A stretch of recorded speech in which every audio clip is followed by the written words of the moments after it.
Welcome back, Vicarious viewers. My name is Vicente, and we are moving on to episode 4 of season 2 of Mindhunter. Um, Sorry for the delay between some of these Mindhunter episodes. These have been really hard to get through the copyright claims recently for some reason. Like, I was expecting like the Disney Plus series to give me a lot of trouble because, Disney. But I've been getting those through fine, but it's like my edits of Mindhunter, I have to like edit, render, upload, copyright claim, edit, render, upload, copyright claim, repeat, repeat, repeat. It's even confusing too because like a lot of the segments they're copyright claiming don't even have any music in the background. So sometimes I have to like throw up like a copyright word over like what's playing, mute different segments. It's been so much trouble. Like this last episode before this one, like I had to edit 7 different times and render and upload like over 3 days before and after 4th of July and all the festivities and everything. So hopefully this episode doesn't give me as much trouble as the last two have been giving me. Fingers crossed. But yeah, what happened last episode? We have Tench is dealing with a murder close to home. One of his wife's real estate properties had a horrific murder in it, um, including like a child that was crucified on the basement floor. That's horrific. And of course, she's rattled by that. Though I don't know why he lied to Wendy and Holden about it. I mean, I think like that's a legitimate excuse to stay home, but he told them that he was sick, which I don't think was the right approach. I mean, especially after like their whole thing about trusting each other and that whole thing at the beginning of the season, I think like they should maintain that trust and not lie, especially about something like this. I think the whole lie was just unnecessary, and I'm wondering if that's going to come back to bite him in the ass later on. We didn't really get much of BTK last episode. Maybe I think he had like at the end of last episode. I totally forgot, but I think like he did have another like just like minute in the beginning of the episode, but still nothing much more. No more real development there. Holden did go to Atlanta, where he met up with I'm forgetting his name right now. The guy that they didn't hire instead of Greg. And I was confused at first. I was all like, Tench has been like sharing all of your like case information and like consulting with you on all this. Like, I was like, is that allowed if he's not in the bureau? But it would make sense that he would be in the bureau or law enforcement in some aspect. Because I mean, why interview him in the first place if he didn't have experience or was already like part of the bureau itself? So that makes sense. But I still wonder. It's like, well, what is his current job right now? Like, is he allowed to like be this involved in other casework? Doesn't he have his own like casework to deal with? So yeah, I'm curious about all of that. It's like how much of this is like departmentally like classified and stuff like that. But yeah, we got to meet two more killers in Atlanta. The first guy was very like thought very highly of himself. He definitely wanted to give the air of intelligence and importance. Um, his vocab he kept trying to use his vocabulary to make himself sound smart, but he didn't know what the words meant, so it only made him sound stupid. And I think that turned Holden off because up until this point he'd been dealing with Kemper, someone articulate and well spoken, someone intelligent, someone that he could mentally spar with. And not every psycho killer is going to have an outstanding above average IQ. You can't expect that in this field. Like, there are people that don't necessarily either know how to navigate a mental minefield and play games with the cops like others do. And even if they do know how to play the game well, you can't expect them to be able to articulate it very well. Like, not everyone has the same education or upbringing that leads to the same end.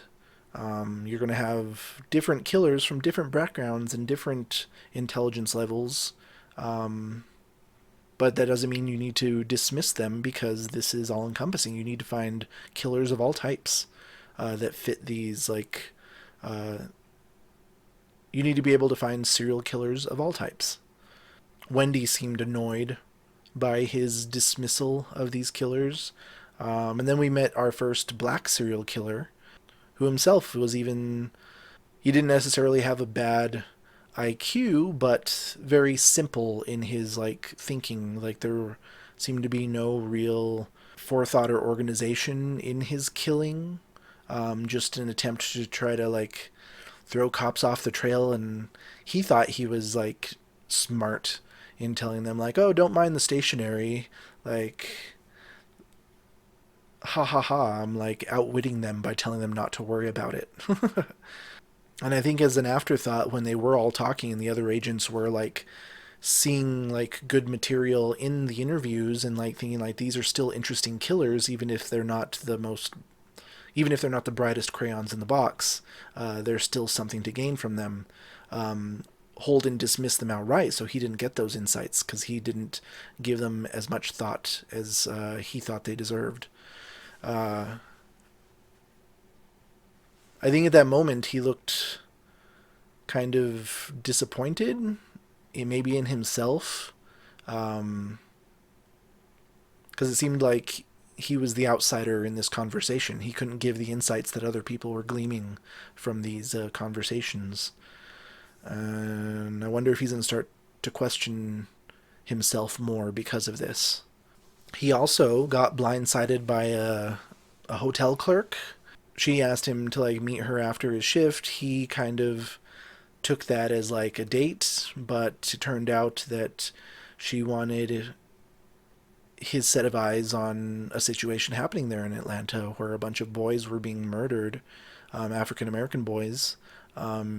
And you can see the frustration in the mothers, like they want something to happen, but nothing is. Of course, some of them were more dismissive of Holden for just being young. It's like, well, you have someone there like listening right now. Don't be dismissive of him and belittle him because that's not going to help your cause. If he's like, well, you're rude and you don't respect me, why should I listen to you? But he is listening, and I think he does want to help. But like the other guy said that the guy that they didn't hire instead of Greg, and the guy they went to go meet, like there's no real, besides the fact that these are all young African American boys in a community that has a lot of deaths among them anyway. There's no real tying factors like linking them all. They were all killed in different scenarios, in different ways, and there's hard to find that like solid link between all of them. So it makes hard to make a case that it is the same person doing all of these killings. So I think he wanted to help, but there isn't really much to go on for him to really help. Like the guy said, like he hates to admit it, but they just have to wait for more bodies, and that's a grim outlook, but I think it might be true. On a brighter note, though, Wendy asked out the bartender, which was nice. She needs a little happiness in her in this grim career, and I hope she finds it with this bartender. Oh, and just so you know, this is not a market substitute. Make sure you are watching this with your own legitimate copy before you join me for my reaction. Or queue up your copy and watch along with me on my Patreon, where I have my full unedited reactions to Season 2 of Mindhunter, Loki, WandaVision, Falcon and the Winter Soldier, Army of the Dead, Mortal Kombat. It's only $5 to join if you want to watch along with me. Thank you so much for all of your contributions and support. I really appreciate it. And let's go ahead and jump into this episode. Where you going? Going to the store. I'll give you a ride. Oh, It's right there. this is the killer in Atlanta. Scared, huh? I ain't scared. Hop in there. Damn. So now we have another killer in the wings. But where's BTK? We are drifting away from BTK again, and I need resolution there. Give me development. We've got a bunch of plates spinning now. Hope they don't drop them completely. I'm so glad our air conditioner is working again. Took me a week to realize the air wasn't as cool as it had been before. It's been raining for like 2 weeks, so it has been cooler than like the triple digits of the past few months. But I was like, damn, it should be cooler than this with the cooler on. Now it's working again. Swamp coolers in the desert. Oh. What? Now what the fuck I'm gonna do with them? Okay. I want my $2. Yeah, where's my $2? He's got a bunch of them. No singles? Sorry. How is he going to split it? Okay. At least that kid didn't die. That's a good thing. I'm looking for some help. I've got a project, and I'll pay you boys $2 an hour. You a cop? I can pay all 4 of you. Pull your dick out. What? Oh my god. Yes, ma'am. Thank you. He's not as good at this. Pull your dick out. They're careful around the white guys. But if the killer's another black man, they might not be as careful. They definitely weren't as careful in with the guy in the car. Over a period of 7 months, 11 children have disappeared in Atlanta. 8 have been found murdered. Not one case has been solved. Were you asked to consult on this case? Not exactly. We could offer our help. We don't consult unless we're asked. Asked about what? Ted. Latanya Wilson, taken from her home while she slept. No ransom A girl, calls though. materialized. To date, there's no federal crime. But it could be an opportunity. But. This is getting national attention. Oh, You shit. done some research? I'd like to hear it. Oh shit. Big man backing him up. Most of the children disappeared in the normal course of their lives. They should be looking for a black male. Mid to late 20s. Someone they would trust to Go on. go with. That's it. This is below our radar. For now. Stay current with it. Use that instinct of yours. You just have to do it from the comfort of Quantico. Fair. That was entirely fair. And it went better than I thought. A bunch of things have been going better than I thought. I'm waiting for, like, something bad to hit. Hey. Aw, she's going on a date already. No, not at all. Bowling? Aw, no shoes? I mean, I feel like I would be better if I was wearing the proper footwear. So rent some. Do you have any idea who's been wearing those? That's a good call. I just think it's an unfair advantage. Fine. Fuck the shoes. Watch and learn. Don't slip. Those floors are slick. Even with the shoes. How do you do that? Do you do this a lot? Wear other people's shoes. A date? Never an FBI agent, though. Consultant. So I'm just here because I look good in a skirt. Because you own a skirt. Aw, I like this. What about you? Dating? Not anymore. I was with someone for a long time. Higher to your chest. Put your weight on your left foot. Take a deep breath and just do it. She's not going to get a strike. But she hit something. Not quite enough, but not bad for your first time. You surprised me. In public. Most teams have a dominant Okay, partner. that's nice. In this case, that was Dean Coral. In past decades, always a worry for them. He's dead. Oh, then He's not our subject. The man who killed him is Elmer Wayne Henley Jr. Henley was 14 when he first met Coral. Police believe he assisted in 20 of the murders, though. Now he says Oh, his wow. only role was to lure the boys in. who selected the victims? We think Henley because they were often kids he knew from school. With friends like that. We need to understand the influence Coral exerted over Henley. Was it fear? Was it sexual? Sorry, this is for you. Gunn wants to see us in his office. He means the three of us. Aw, poor Greg. Another child reported missing in Atlanta. This time they received a ransom call. I'm sending you both.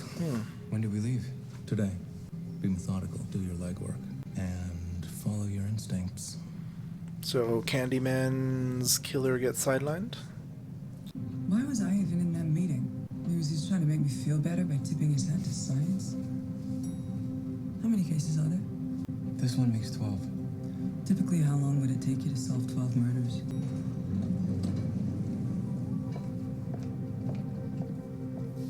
Done sending him to Atlanta until the case is resolved. I see. I can interview Henley. Oh. I transferred here, and we did the research. We should do it together. Oh. I like it. I hope that goes well. And I want to see Wendy when she's interviewing. Not a lot of tasking of the task force. Holden. Jim. Feels more like a political response. The ransom call is supposed to come in at 6 p.m. We were getting briefed by the case agent. He got a little sidetracked. This could be an entirely different person, too. And just the fact that the person sounded white doesn't mean that they're not, like, a black man that just, like, sounds white. Most likely the kid just wandered off. Could even be a runaway. This is opportunistic extortion at best. Thank you for doing this. Frankly, I can't believe I didn't suggest it. I hope this goes well, but part of me, like, is a little worried. You don't have to read it. Like, this could go wrong. In any hostage situation, women are always raped. Not exclusively. True. I'm sure you must be busy. If you don't mind, let's start with education. What is the highest grade you attain? I do mind. I'm sorry? Don't get I'm flustered. interested in talking about that. How about, Oh, he's not doing very well. Is Wendy gonna take up the reins here?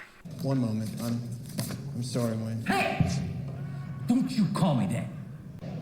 You don't like your father's name? It's Bees. Your father, I imagine he thought very little of you. Make a lot of assumptions. You know what assumptions tell me? Tell me a whole lot more about you than they do about me. Come out to him. I was in a relationship once that I think is very similar to the one that you were in with Dean. She was my boss, my mentor, my lover. I was 14 when I first met him. He wanted us to get some teenagers, some kind of sex ring. Cigarettes. What did you think about that? That was before he started talking about killing. How did he start talking about killing? First he just asked if I could, you know, if I was robbing a house or something that was cornered, would I be willing to off some guy? Theoreticals. Yes. High school ego. Did you fantasize about killing someone before you met Dean? A bully? Someone who hurt you? No. Everyone thinks about it. It's a step to act on it. I told him I didn't go that way. It was never done by my choice or want or need. But you stayed in the house. What was it like to kill Dean? He'd have been proud of the way I did it. Interesting choice of words. I think he was proud right before he died. I have a motto. You either enjoy what you do or you go crazy. I'm sorry I'm not talking. That was enthralling. Bill, field office said your wife called? Oh no, what happened? City Hall? She was on. Wife will have to wait. Chief Redding, you see a pattern. Tell me more about that, please. Here's your What's stage. happening to these children isn't a random wave of violence. I believe you have a predator. I think this man is a hebephile. It's truly fascinating. I'm fairly certain the unsub we should be looking for is black. There's no way a Caucasian like your caller could take children from these neighborhoods without being noticed. This has been highly instructive. Your wife called twice while he was here. Twice. The police want to talk to Brian. What do you mean? Who told you this? What do I do? Be there as soon as I can. Okay, just please hurry. Why would they want to talk to their son? What? Nothing serious. Nancy's mom took a fall. But Lying again. Bryant. Why are you lying? That doesn't make sense. Like, When you talk about the woman that relationship. That was... True. How do you come up with something like that? It was exactly the right story at the right moment. I froze. I just completely choked. We all have moments of panic. Not on tape, where your colleagues can play it back. Your colleagues can play back your story too, and it is not as widely accepted as it is today. Even today, it's not all that widely accepted. More so, but not as much as we would hope. I mean, is this still in that time when they were, like, having witch hunts for homosexuals in the Bureau? If you're looking for a dinner recommendation, there's a spot around the corner. I'm here to tell you that I'm back, officially. Officially? 6 more children have gone missing. 6? I'm not going anywhere. There's some cornbread over there. It's $1. Come on, he's here to help. Be grateful there's something moving. You head back to Memphis. But with no kidnapping, there is no federal crime. We appreciate your help. How dismissive. What just happened? The city's been He's the asking killer. for help. Commissioner Brown even said so. What the hell's going on, Art? I'm sorry, Bill. You need to talk to your wife. Wait. I thought he was the one they said was dead. He was there. He took them there. Who? They did this, Bill. They hurt that little boy. It was an shit. accident. Brian said that? Wow. It was Brian's idea. It was his idea to put him on a cross.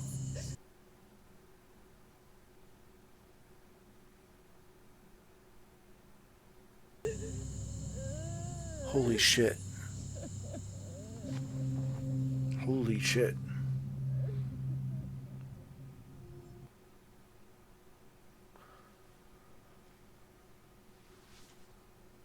Wow. I didn't see that coming. Holy shit. Okay, that threw me for a loop. This was boys being cruel that got very, very out of hand.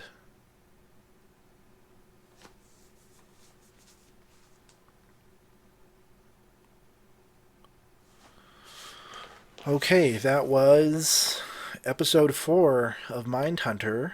Damn, now there's no way that Tench is going to be able to keep this from his coworkers. And he's going to have to explain, like, how he's known about this the whole time and that he was lying to them. And of course, people are going to think that maybe he was trying to cover up for his son by doing so. That lie, that's going to come back to bite him in the ass.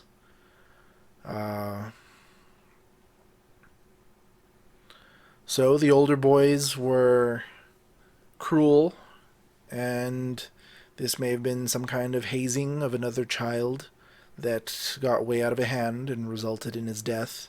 The fact that it was their son, Brian, that came up with the idea to put him on the cross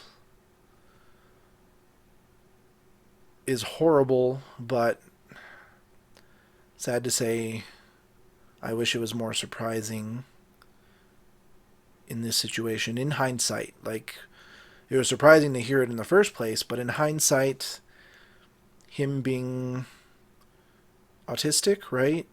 Him being an outsider, someone that craves to fit in, like, he may have seen this other child as if he was someone else below him in the social tier. He could have seen this as an opportunity to elevate his own status. Like, if they're picking on this other kid, then they're not picking on me, which can be a very motivating factor when it comes to the cruelty of young boys. But him being developmentally challenged, that also provides another layer of complication in how like court proceedings would go forward. Like, can he be tried the same as others if they can claim that he didn't have the mental faculties to really know the consequences of what he was doing? But this is devastating for them as a family. Damn, talk about another spinning plate. We already have another plate winding down with the Atlanta case, because it looks like they're pulling the plug on that. And unfortunately, I think because of Holden telling them that he believes this killer to be African American, he didn't tell the mothers because they want to believe that this is a white man. He did tell the mayor's assistant, which I think they definitely did not want to hear that this was possibly a black man. And that may have been a deciding factor in them wanting to pull the plug on this. That's not what they want to hear. But just because you don't want to hear it doesn't mean it's not true. Will Holden try to stay and continue the case, or will he pack it up and head home? I mean, the mothers definitely will be disappointed severely. They'll just believe like just another person brushing this off and not taking it seriously. And it's going to hurt his sway with them significantly. I'm also worried for Wendy too, because she did out herself to this criminal, but in doing so potentially outed herself to the Bureau. And up until this point, hasn't been out of the closet to anyone at work. And I know that especially after World War II and going into the Cold War, there was a very large witch hunt within government agencies for homosexuals, because they viewed homosexuals as a security liability. If you're homosexual, you have a reason to hide. And if you have a reason to hide, then there is a way for others to blackmail you, to get sway over you, to blackmail secrets out of you. If everyone just accepted homosexuals in the Bureau, then there would be no leverage for blackmail, but unfortunately that is a legitimate concern. Will she, come out to her coworkers in this instant, or will she play it off as, I was just telling him what he needed to hear in order to get something back from him? I mean, at least Greg was all like, oh, that was great work making it up on the spot. So he didn't believe it. Maybe he doesn't want to believe it. He did mention that homosexuality was a deviance, and I don't know if he particularly believes that or if he was just trying to state what he had learned. I hope he doesn't believe that. For Wendy's sake. Oh, that's terrifying. The wrong people learning that could be the end of her career, especially in this time. Hell, the wrong people learning about your sexuality could be the end of your career even today in certain places. I am very grateful to live in a place where it has been accepted. I mean, I've dealt with my fair share of homophobia ever since coming out, but it's never been as bad as I expected. There were some times as a teenager where it felt like the end of the world, but I've had it a lot better than most. Wow, this was a tough episode. This was a really good episode, but wow. And I was saying halfway through, I was like, things have been going so well so far. Like, when is the foot going to drop? When is shit going to hit the fan? And it looks like shit is hitting the fan. What did you guys think of this episode? Let me know down in the comments. Part of me wants to, stew on this one for a moment, but part of me wants to just, get to the next one. What to do. It's not that late. Fuck it. I want to watch the next episode. Alright? So the next one may not have as many, talking beforehand, because I'm not going to give myself much to, stew on it. yeah, let me know what you thought of this episode in the comments down below. What do you think Wendy's choice will be? Will she come out to some or all of her coworkers, or will she try to hide this as best as she can? She did look worried once he mentioned that it was recorded. Yeah. Hit like and subscribe if you enjoy reactions like these. Ring that notification bell so you don't miss a single one. And thanks for stopping in for this Vicarious View.